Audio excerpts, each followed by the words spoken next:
There are countless ways to cook a turkey: roasted, smoked, deep fried, sous vide, and even tandoori style.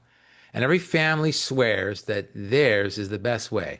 But beyond the oven or the smoker, there's another side to Thanksgiving cooking that most people never ever think about. Intellectual property, of course. Who actually owns those recipes passed down from generation to generation? Can a chef trademark a dish? And what about all those catchy Thanksgiving names and brands like Friendsgiving, Tofurky, or Turkey Trot? I'm Scott Hervey, a partner with the law firm of Weintraub Tobin, and I'm joined today by my partner, Richard Buckley. We are going to talk about intellectual property protection for recipes, Thanksgiving branding, and how IP plays a surprisingly big role in our favorite holiday traditions on this special Thanksgiving edition of The Briefing.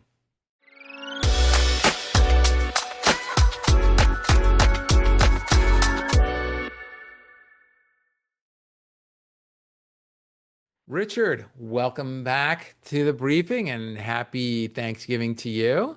Yeah, thanks again, Scott. I'm very excited to dig into this one. Pun absolutely intended. I have to admit that prepping for this episode made me really hungry. Same here, same here. I went down a rabbit hole of best vegan stuffing recipes. I think I read 15 variations on how to get your cranberry sauce just right. And that is the perfect place to start because every single one of those recipes, no matter how delicious or original, raises the question, who owns them? Can a recipe even be protected under copyright law? So let's start with the basics, shall we? Under U.S. copyright law, protection is granted to original works of authorship that are fixed in a tangible medium. On its face, you might think that an original recipe that a chef creates and writes down would qualify, but courts have made it clear that recipes generally don't receive strong copyright protection. There's a 1996 case, Publications International versus Meredith Corp., where the Seventh Circuit addressed this exact question. The court said that recipes, in that case, were merely a list of ingredients and directions for combining them to achieve a final dish, essentially functional directions. The court explained that unless a recipe includes expressive elaboration, some literary or creative flair, it's not copyrightable. So, in plain terms, that means you can't copyright the idea of cranberry orange relish or the method for cooking a turkey. But if you publish a cookbook that wraps those recipes into storytelling, say a chef's memories of growing up on a farm or the history of the dish, those creative elements are protected. Exactly. It's the expression, not the process. That's what's protected. So while you cannot stop someone from copying your ingredient list, you can protect the narrative, the layout, the photos, and even the design of the cookbook as a whole. That's why so many food bloggers and cookbook authors weave personal stories into their recipes or posts. They're literally adding copyrightable material. Which makes sense from a branding perspective too. Storytelling builds emotional connection, and that's what turns a recipe into part of a personal or commercial brand. Absolutely. But despite these limits, sharing recipes actually, I think, helps build a chef's brand. Think of how chefs have built massive followings by publishing recipes online. While they may be giving away the content, what they're really doing is building their brand identity, their presentation, and their goodwill, essentially. Speaking of branding, let's turn to trademarks. We all know Big Mac and Bloomin' Onion are trademarks, but did you know that Turducken is too? Yeah, I did. The term turducken, it's that famous turkey that's stuffed with a duck, that's stuffed with a chicken. Unbelievable. Have you ever had a turducken, Richard? Not at the same time. Have you? Okay. So that trademark was registered as a federal trademark back in 1986 by Chef Paul Prudhomme. It makes sense, doesn't it? Paul Prudhomme, big Sure. Creole Cajun chef. The Mhm. registration covers the combination of turkey, duck, and chicken entrees. Even though the term has become widely used, the trademark, believe it or not, remains active on the principal register to this day.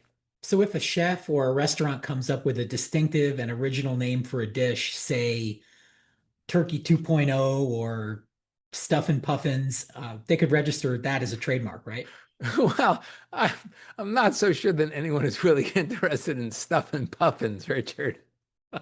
Plus, I think that's a protected bird, so it's not really a good idea for anyone to try to stuff a puffin. But technically, you're Wouldn't take correct. much. You're correct. All right.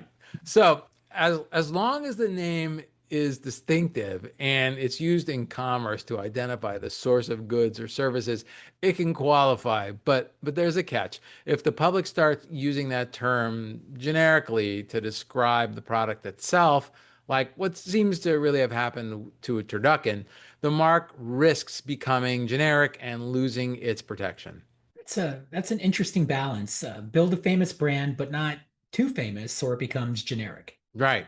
It's the escalator problem of the food world. Everyone recognizes the name, but if consumers think it's the product rather than the brand, your trademark could be in trouble. Richard, did you know that escalator was a trademark for moving staircase made by a company called the Escalator Company?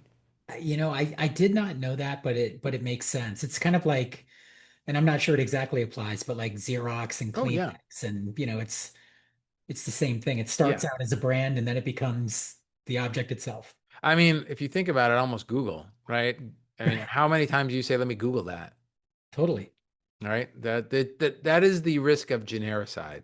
So, Scott, let's shift gears to Thanksgiving branding. This is where IP really gets festive. So, let's talk about Friendsgiving. Can someone actually own that word? Well, many have tried, Richard, but none have succeeded. The USPTO lists numerous applications for Friendsgiving, covering everything from tableware and dinnerware to event planning and apparel. But the USPTO has rejected each application on the grounds that the applied for mark is a slogan or a term that does not function as a trademark because it is a commonplace term, message, or expression widely used by a variety of sources that merely conveys an ordinary, familiar, well recognized concept or sentiment. Makes sense. But contrast that with Tofurky, the famous plant-based Thanksgiving alternative. That is a strong, distinctive trademark owned by Turtle Island Foods, registered since 1998.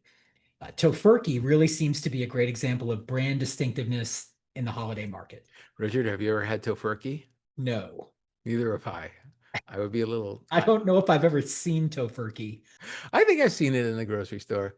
All right, let's talk about another good brand. Another good one is Turkey Trot, right? All those Thanksgiving morning 5Ks and fun runs that we've all done. Those are great, by the way. There are multiple registered marks that incorporate Turkey Trot and usually other words, usually a location, maybe San Francisco. I've seen San Francisco Turkey Trot. But each of those marks have disclaimed Turkey Trot because Turkey Trot is descriptive, if not completely generic. And it's not just events or recipes.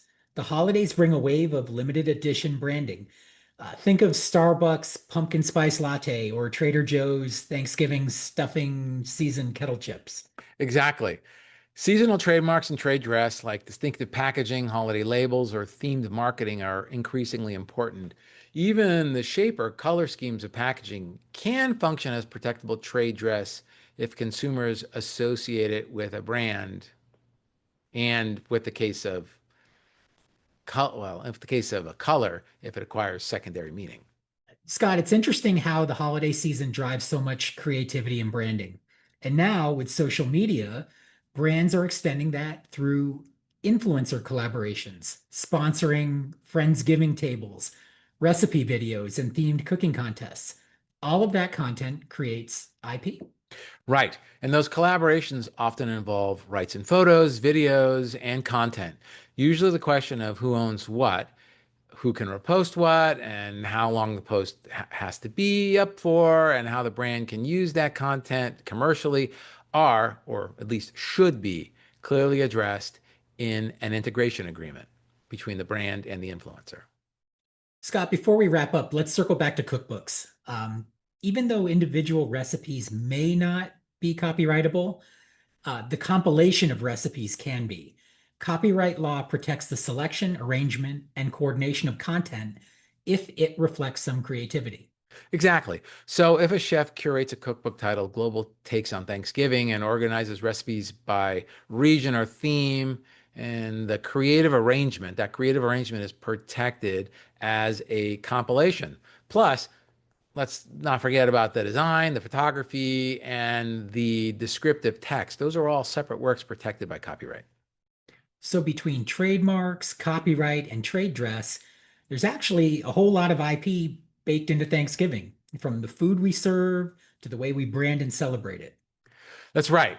And maybe the bigger takeaway here is that IP law, for all of its complexity, actually helps drive the culture around holidays like Thanksgiving by protecting creative expression and distinctive branding, but not functional ideas. It lets traditions evolve and be shared freely while still rewarding innovation. I like that. So this Thanksgiving, we can all be thankful that copyright law lets us pass down recipes freely. And trademark law and copyright law give chefs, creators, and brands a way to protect their unique contributions to the holiday table. That's really well said, Richard. And I'm personally thankful for the chefs who post their recipes online so we can all try our hands at something new. Maybe, Richard, this year you're gonna do Paul Prudhomme's famous turducken recipe? I'll accept the challenge, provided someone else is willing to cook it. Happy Thanksgiving, Richard. You too, Scott. Thank you for having me again. So, thanks again to my co host, Richard Buckley. Always great to have his insights. And thank you to our listeners for joining us on this special Thanksgiving edition of the briefing. If you found this episode helpful or interesting, please take a moment to subscribe, like, and share it with your network. We'd also love to hear from you. Leave us a comment or a review and let us know what topics you would like us to cover in future episodes. I'm Scott Hervey, and I'll see you next time on the briefing.